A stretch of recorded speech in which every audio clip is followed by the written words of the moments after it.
welcome to today's edition of Pegasus Test. On today's edition, we're going over the Austrian field pack.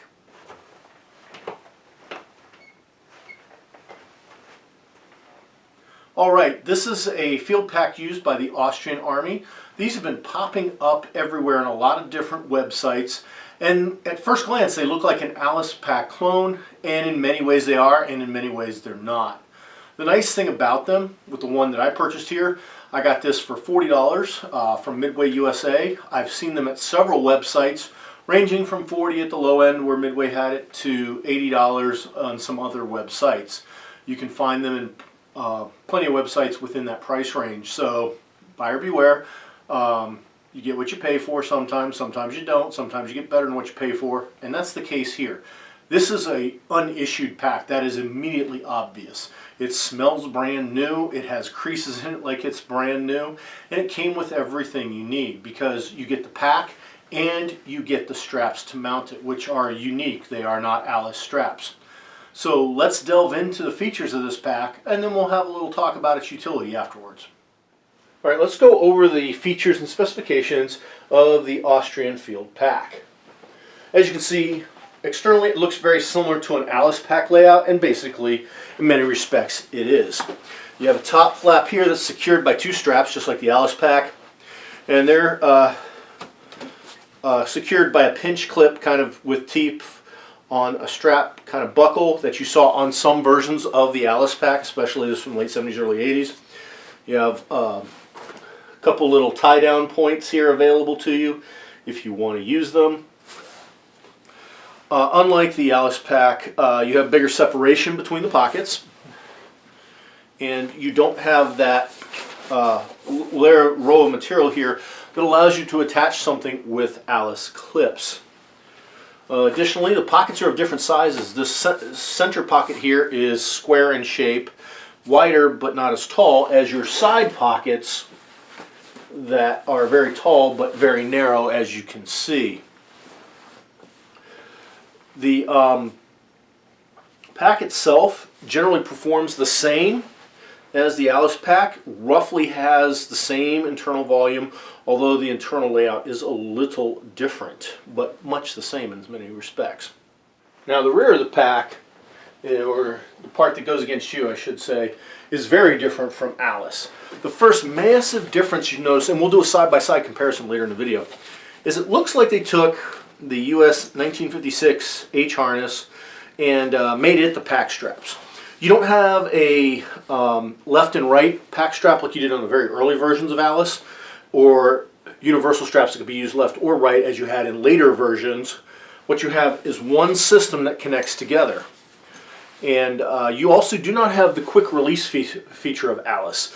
These straps are adjustable, but not in the way that Alice is. Alice used to open them up all the way, get the pack on, and then cinch it down. This one, even though it has lift and adjustments where you can move the strap up and down, doing this with a pack on would be nearly impossible. So you get these pack straps set and then you put this on. It seems to be made of canvas duck, has some limited form of padding, not much, and the attachment system is by two snap hook type clips into some eyelets at the top. Now another feature about the pack I do like that wasn't on the Alice pack is right here. They've got a handle, because you're not always carrying your pack around. Sometimes when you're getting on and off the deuce and a half, 5 ton, 7 ton, whatever, or out of the bus, you know, you're just hauling your pack, you're not putting it on, and that handle, that comes in very nicely. Alright, first biggest divergence from the Alice pack on the inside is the closing flap. Like you had one you could cinch down that was like an internal flap.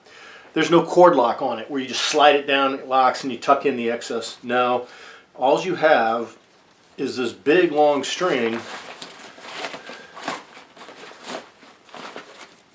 with no cord lock on it, so you got to tie whatever knot. Same here on the Alice pack. You'd have a thing that would cinch the main pack in, same deal, just a big long string that you tie a knot in. I can only imagine that there's more than one Austrian soldier that in the middle of the night trying to get his pack has tied a knot that he had to fuck with to get undone, and I feel for the guy. This is a weakness in the system for sure. Now, like I said, I have a USGI sleeping bag in here just to fill up the volume to give you an idea of what it holds.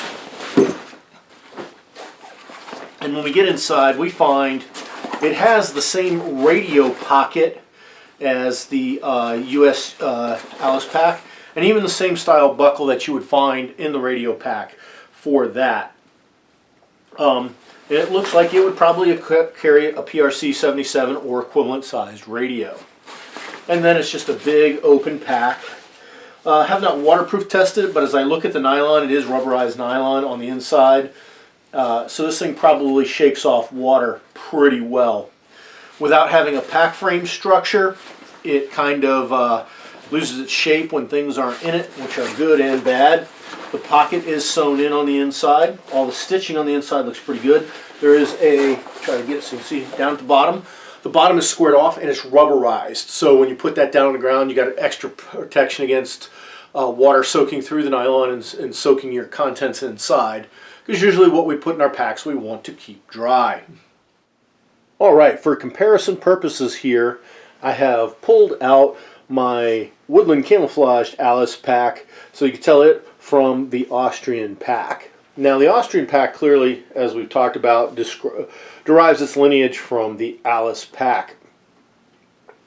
And there are some significant differences between the two. For comparison's sake, just to show how they look, I've stuffed both with a USGI sleeping bag from the 1980s era, so they all have the same contents in them and shows the different dimensions. First of all, let's go over those differences. The Austrian pack here is clearly wider than the US LC1 Alice pack, roughly about the same height. They both have 3 external pockets. These happen to be empty, these happen to be full for comparison's sake. Now, you have a very wide middle pocket here, and you have a very deep side pocket on each side. The US medium Alice here has 3 pockets of the same size. As you notice, both are secured with buckles. However, the buckles on the Austrian pack here are the old style. And what I mean by old style, when I first got into the Corps in the mid-80s, some of the equipment we were issued had this type of buckle. This pack itself was made in 1984 according to one of the dates etched on it. So you just feed it through and it clamps down with teeth on it. As comparison, your US is adjustable for height and snaps into place. So you have both packs have the ability to control what goes into the pouch.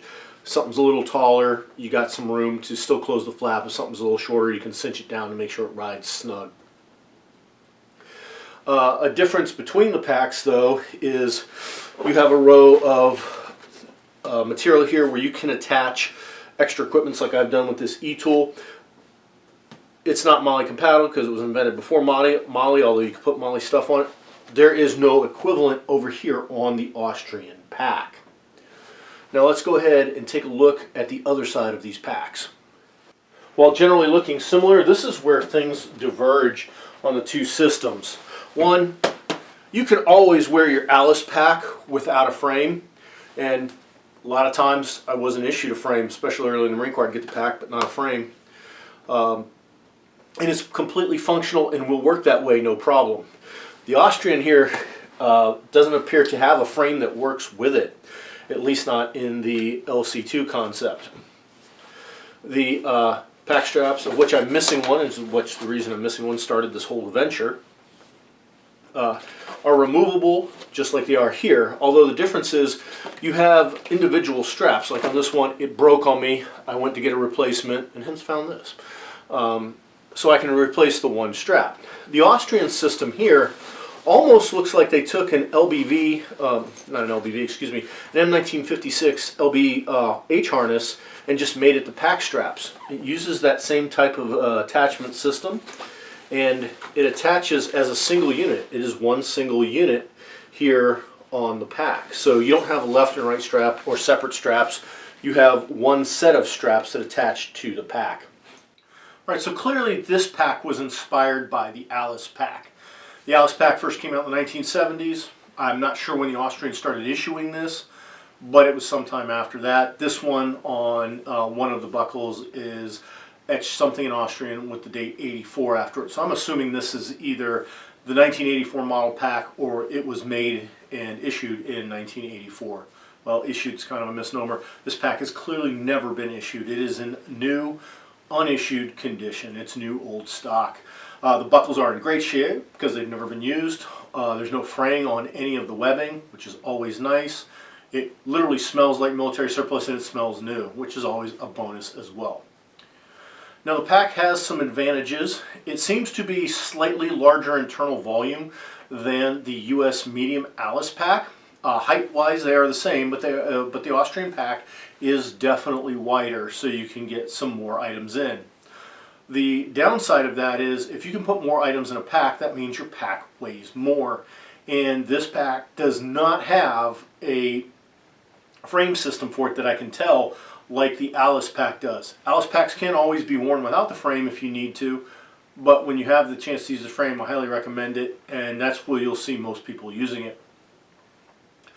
This one you just have to tough through. Also, the pads here, they seem clearly inspired by the US 1956 H harness, and they have about as much padding on them as a US 1956 H harness. And even just standing here like this with the ruck on and the only thing in it is a sleeping bag, it's not comfortable. The Alice pack wins the comfort challenge hands down. The fact that it's a unitary strap system has an interesting appeal to it, but right now it is not comfortable. If this thing was burdened down with extra batteries, extra ammo, other mission essential equipment that was bulky, that didn't ride right, that was poked and prodded, this would probably be a pretty uncomfortable pack, to be honest. Now, that being said, for the $40 I paid for it plus shipping and handling, it's a hands down no-brainer. It's a good pack. It's a good spare to have. I have other packs that I use that I like a whole lot better, but this is more than adequately functional, and this will get your job done.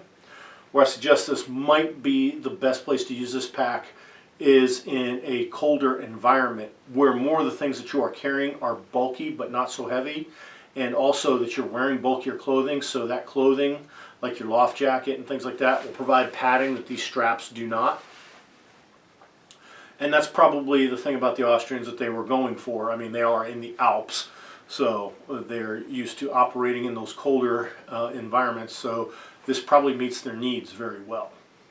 Another thing I am not a fan about this pack is, even though it is the equivalent of the Alice pack, it doesn't have all the extra attachment points that the Alice pack has. Alice packs have a row of webbing on it that's designed for Alice clips, but can be used with Molly, although less than optimally. So you can add on your e-tool, a sustainment pouch, a radio pouch, whatever. Not available with this pack. Also, the Alice pack has various pieces of nylon webbing stitched to it on the bottom and on the sides that, by the use of cargo straps or 550 cord, you can attach other things onto it that maybe don't fit in the pack or just weird bulky that would take up too much room in the pack, and it's easier to secure them to the outside. This pack does not give you this option. Nor does this pack seem to have the cover flap pocket that you had on the Alice pack. It opens up and then you can put small flat items in there for quick and easy access. This pack does not have that. So it is definitely a step down in resources and capabilities compared to the Alice pack. Its price point is in line with the Alice pack. The difference is, for this price that I paid, I got a brand new unissued pack. I could find Alice packs out there on the surplus market, but that was the key. They're surplus. They've been used. And you could be getting a well-used pack, whereas in this case you get a brand new one. Now, the features that we did in the comparison against the medium Alice pack show that the Alice pack comes with more features, but that means, do you need those features? And that's a question you've got to ask yourself. And if the answer comes back, no, I don't need all that extra ability to attach stuff. I'm not worried about my e-tool. I'm not going to attach extra things. I'm not going to strap things down on it, on the pack. Then this might be a good answer for you. Another good answer for this pack is to buy one and have a loaner. When you go out to do something with somebody, you're going to go to a training, say at One Shepherd with a friend, and he doesn't have all the gear. Hey buddy, here's a good pack you can use. Speaking of One Shepherd, this would be a good pack. If you're going for your first time, going to Warrior Basic and everything, trying to keep costs down, not a bad option available to you here. It's not perfect, an Alice pack would be better, but it's not a bad option, and it will definitely get the job done. One of the things about surplus is they won't be there forever. There comes a cycle in the surplus items where they're everywhere at once and the market's flooding with them, like this pack, and the price is low right now. The Austrian army is not the world's largest army, and therefore is not going to have the world's largest stockpiles. Eventually these will go away, and you'll notice that they start to increase in price once they go away. As I said, I've seen prices out there already as high as $80 for this exact same pack. Also, what will happen is you'll start to see more used models come out onto the market.